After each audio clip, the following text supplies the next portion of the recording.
ఈరోజే కార్తీక మాసం ప్రారంభం. మాసాలలో విశిష్టమైన మాసం కార్తీక మాసం. కార్తీక మాసానికి సమానమైన మాసం ఏదీ లేదు.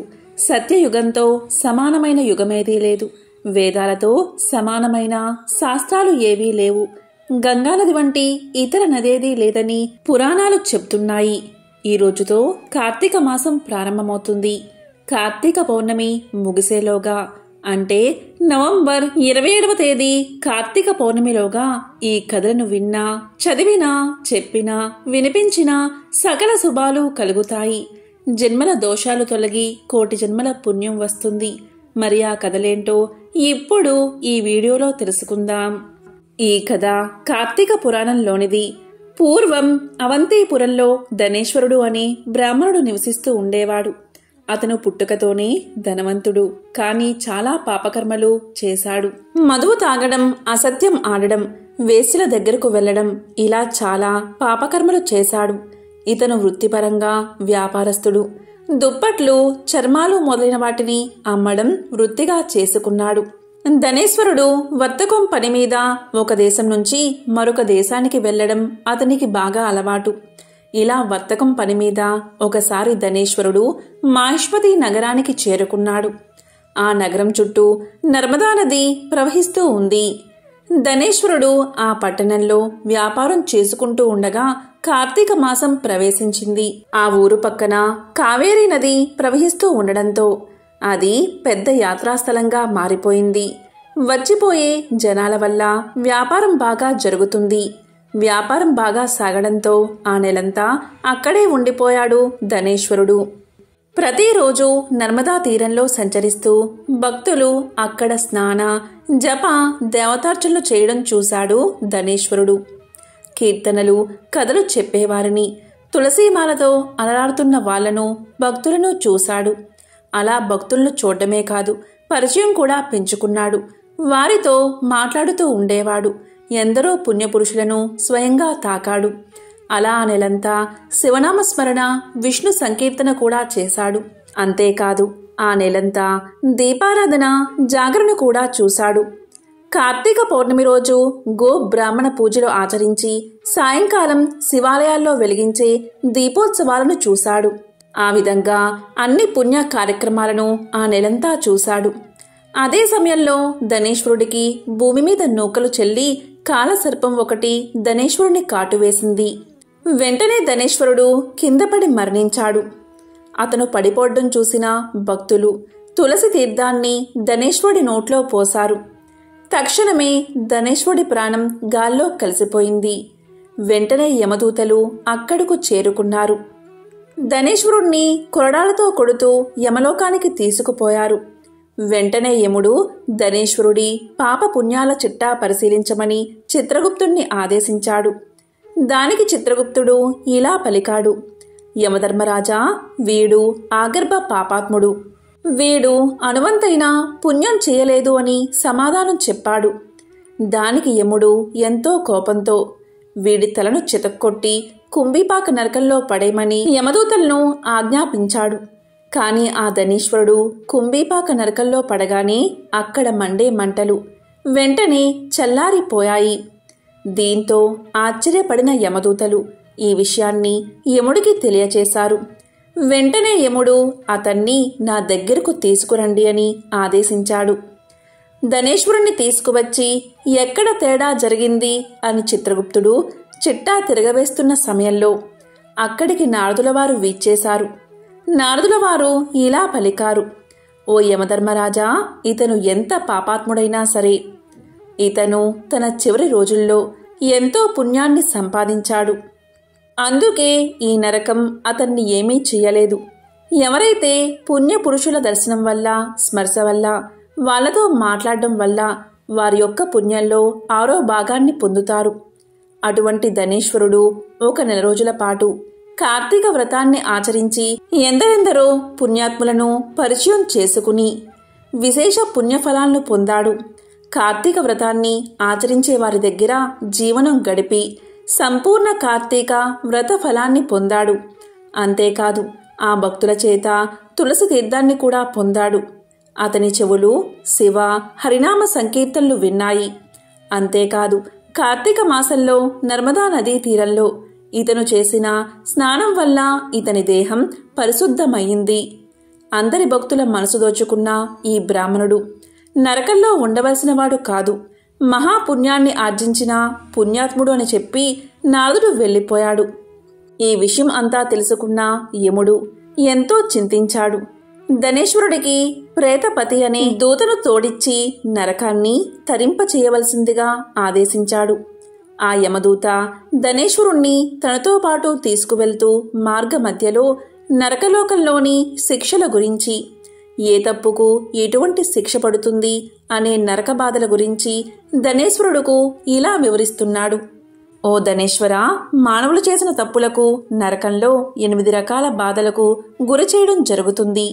ఆ 8 రకాల నరక బాధల గురించి వివరిస్తాను, విను అంటూ ఇలా చెప్పసాగాడు.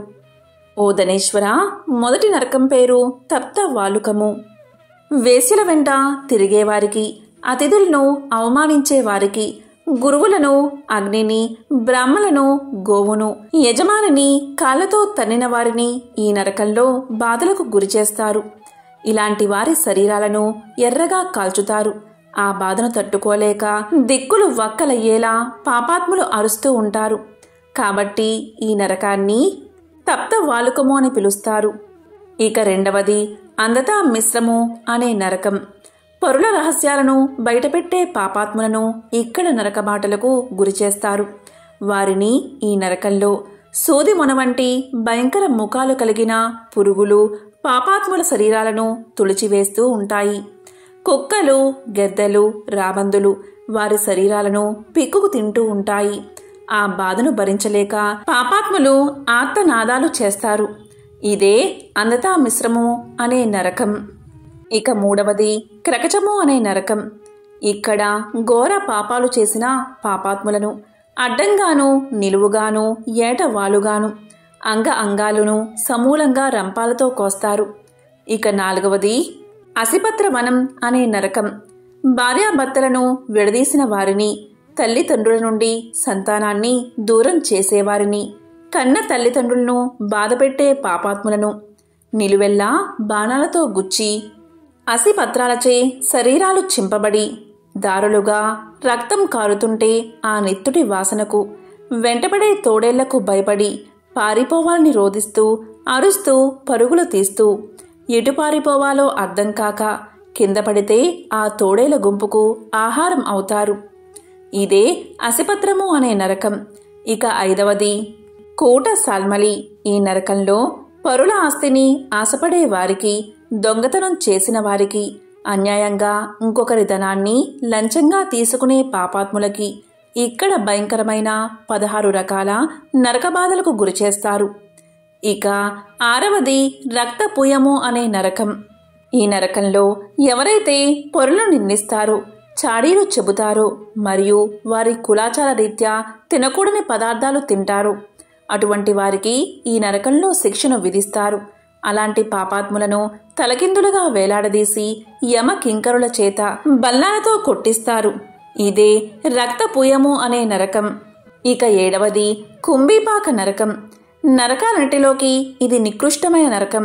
ఘోర పాపాలు చేసిన వారిని ఇక్కడ అత్యంత క్రూరంగా హింసిస్తారు. దీన్నే కుంభీపాకము అనే నరకము అంటారు. ఇక ఎనిమిదవది రౌరము అనే నరకం. ఈ నరకంలో పడిన పాపాత్ములు కొన్ని వేల సంవత్సరాల దాకా బయటపడరు. ఇది దీర్ఘకాలిక నరకం. కాబట్టి ధనేశ్వర, నువ్వు కార్తీక మాసం ఆచరించే వారి దగ్గర సంచరిస్తూ వారి ద్వారా పొందిన అమిత పుణ్యం వల్ల ఈ నరకాలను కేవలం దర్శనం మాత్రంగానే తరించగలిగావు. ఈ విధంగా యమదూత ధనేశ్వరుణ్ణి యక్షలోకానికి చేర్చాడు. అక్కడ ధనేశ్వరుడు యక్ష రూపుడై కుబేరుడికి ఆప్తుడై ధనయక్షుడు అనే పేరును పొందాడు. కాబట్టి కార్తీక మాసం అత్యంత పవిత్రమైనది. ఈ మాసంలో సోమవారాలు మరియు కార్తీక పౌర్ణమి రోజు ఉపవాసం ఉండి స్నానం, జపం చేసిన వారి పాపాలు అగ్నిలో పడిన దూది మాదిరిగా నశిస్తాయి. కాబట్టి ఎంతో విశేషమైన ఈ కథను కార్తీక పౌర్ణమిలోగా విన్నా, చదివినా, చెప్పినా, వినిపించినా జన్మల పాపాలు తొలగి కోటి జన్మల పుణ్యం వస్తుంది. అలాగే ఈరోజు కార్తీక పురాణంలోని మరొక విశేషమైన కథను ఇప్పుడు తెలుసుకుందాం. జనక మహారాజుకి వశిష్ఠుడు ఇలా చెప్పసాగాడు. జనక మహారాజా, కార్తీక మాసంలో స్నానం, దానం, జపం, దీపదానం ఇలా ఏదైనా సరే కొద్దిగా చేసినా చాలు అనంత ఫలితం పొందవచ్చు. కార్తీక పౌర్ణమి రోజు మరియు కార్తీక సోమవారాల్లో స్నానం మరియు ఉపవాసం చేయని వారి పరిస్థితి ఏమవుతుందో నీకు వివరిస్తాను, విను అంటూ వశిష్ఠుడు జనకుడికి ఇలా చెప్పడం ప్రారంభించాడు. ఒకానొక గ్రామంలో మహా విద్వాంసుడు, తపస్శాలి, జ్ఞానశాలి, సత్యవాక్య పరిపాలకుడు అయిన తత్వనిష్ఠుడు అనే బ్రాహ్మణుడు ఉండేవాడు. ఒకనాడు ఆ బ్రాహ్మణుడు తీర్థయాత్రాసక్తుడై అఖండ గోదావరికి బయలుదేరాడు.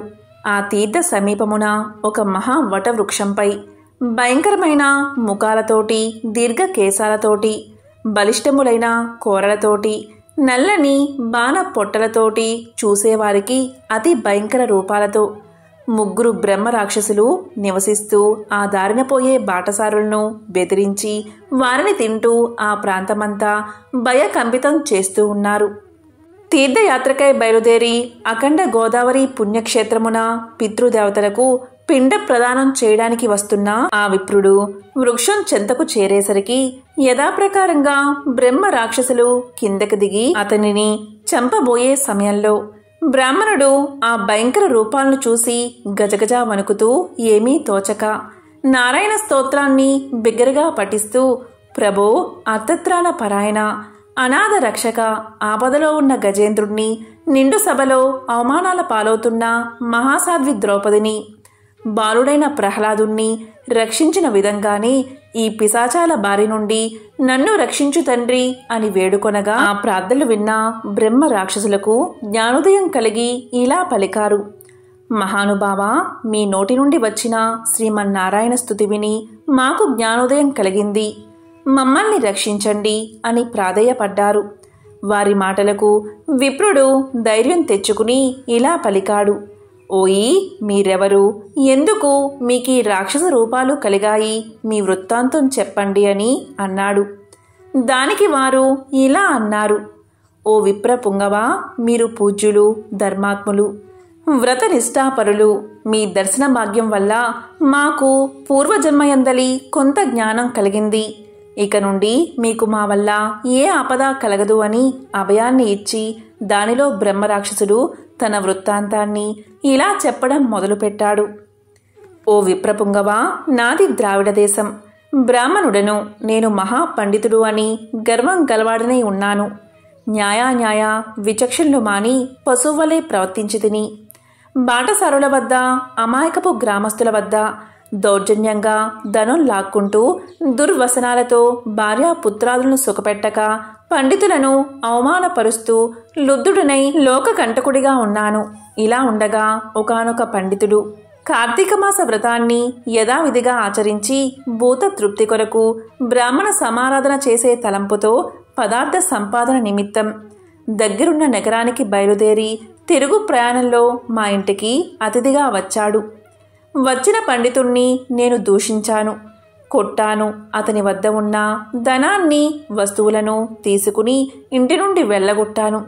అందుక విప్రుడు కోపగించి, ఓరే నీచుడా, అన్యాక్రాంతంగా డబ్బు కూడబెట్టింది చాలక, మంచి చెడ్డలు తెలియక, తోటి బ్రాహ్మణుడు అని కూడా ఆలోచించక కొట్టి తిట్టి వస్తు సామాగ్రిని దోచుకున్నావు కాబట్టి నీవు రాక్షసుడివై నరభక్షకుడిగా నిర్మానుష్య ప్రదేశంలో పడుందువుగాక అని శపించాడు. అందుకే నాకీ రాక్షస రూపం కలిగింది. బ్రహ్మాస్త్రమునైనా తప్పించుకోవచ్చు కానీ బ్రాహ్మణ శాపాన్ని తప్పించలేం కదా. కాబట్టి నా అపరాధాన్ని క్షమించమని నేను ప్రార్థించాను. అందుకు అతడు దయతలచి, ఓయి, గోదావరి క్షేత్రమందు ఒక వటవృక్షం ఉన్నది. నీవు అందు నివసిస్తూ ఏ బ్రాహ్మణుడు కార్తీక వ్రతాన్ని ఆచరించి పుణ్యఫలాన్ని సంపాదించి ఉంటాడో ఆ బ్రాహ్మణుడి వల్ల పునర్జన్మను నీవు పొందుదువుగాక అని చెప్పి వెళ్ళిపోయాడు. ఆనాటి నుండి నేను ఈ రాక్షస రూపంలో నరభక్షణం చేస్తూ ఉన్నాను. కాబట్టి ఓ విప్రోత్తమా, నన్ను, నా కుటుంబం వారిని రక్షించు అని మొదటి రాక్షసుడు తన వృత్తాంతాన్ని చెప్పాడు. ఇక రెండవ రాక్షసుడు, ఓ ద్విజోత్తమా, నేను కూడా పూర్వజన్మలో బ్రాహ్మణుణ్ణే. నేను నీచుల సహవాసం చేసి తల్లిదండ్రులను బాధించి వారికి తిండి పెట్టక మార్చి అన్నమో రామచంద్ర అనేలా చేసి వారి ఎదుటే నా భార్య బిడ్డలతో పంచభక్ష పరమాన్నాలతో భోజనం చేస్తూ ఉండేవాడిని. నేను ఎలాంటి దాన ధర్మాలు చేసి ఎరగను. నా బంధువులను కూడా హింసించి వారి ధనాన్ని అపహరించి రాక్షసుని వలె ప్రవర్తించాను. కాబట్టి నాకీ రాక్షసత్వం కలిగింది. నన్ని పాప వంకెమల నుండి ఉద్ధరించుము అని బ్రాహ్మణుడి పాదాలపై పడి పరిపరి విధాలా వేడుకున్నాడు రెండవ రాక్షసుడు. ఇక మూడవ రాక్షసుడు తన వృత్తాంతాన్ని ఇలా చెప్పాడు. మహాశయ, నేనొక సంపన్న కుటుంబంలో పుట్టిన బ్రాహ్మణుణ్ణి. నేను విష్ణు ఆలయంలో అర్చకునిగా ఉండేవాడిని. స్నానమైనా చెయ్యక కట్టు బట్టలతో దేవాలయంలో తిరుగుతూ ఉండేవాడిని. భగవంతునికి ధూపదీప నైవేద్యాలైనా సమర్పించక భక్తులు కొని తెచ్చిన సంబారములను నా ఉంపుడు గత్తెకు అందజేస్తూ మద్య మాంసాలను సేవిస్తూ పాపకర్మలు చేస్తూ ఉండడం వల్ల నేను చనిపోయిన తర్వాత ఈ రూపాన్ని పొందాను. కాబట్టి నన్ను కూడా పాప విముక్తిని చెయ్యి అని మూడవ రాక్షసుడు ప్రార్థించాడు. ఓ జనక మహారాజా, తపోనిష్ఠుడగు ఆ విప్రుడు పిశాచాల దీనాలాపం ఆలకించి ఇలా పలికాడు. ఓ బ్రహ్మ రాక్షసులారా, భయపడకండి. మీరు పూర్వజన్మలో చేసిన ఘోర కృత్యాల వల్ల మీకీ రూపాలు కలిగాయి. నా వెంట రండి, మీకు విముక్తిని కలిగిస్తాను అని చెప్పి వారిని ఓదార్చి తనతో తీసుకుపోయి ఆ ముగ్గురికి యాతనా విముక్తికై సంకల్పం చెప్పుకుని తానే స్వయంగా గోదావరిలో స్నానాన్ని ఆచరించి స్నాన పుణ్య ఫలమును ఆ ముగ్గురు బ్రహ్మ రాక్షసులకు దారపోయగా వారి వారి రాక్షస రూపాలు పోయి దివ్య రూపాలు ధరించి వైకుంఠానికి వెళ్ళిపోయారు. కార్తీక మాసంలో గోదావరి స్నానాన్ని ఆచరిస్తే హరిహరాదులు సంతృప్తి పొంది వారికి సకల ఐశ్వర్యాలను ప్రసాదిస్తారు. అందువల్ల ఎంత ప్రయత్నించైనా సరే కార్తీక స్నానాన్ని ఆచరించాలి అని వశిష్ఠుడు జనక మహారాజుకు తెలియచేశాడు. ఎంతో పవిత్రమైన విశిష్టమైన ఈ కథలను కార్తీక పౌర్ణమిలోగా వింటే చాలు. జన్మల పాపాలు తొలగి కోటి జన్మల పుణ్యం వస్తుంది. సకల శుభాలు కలుగుతాయి. ఓం నమః శివాయ. ఓం నమో నారాయణాయ.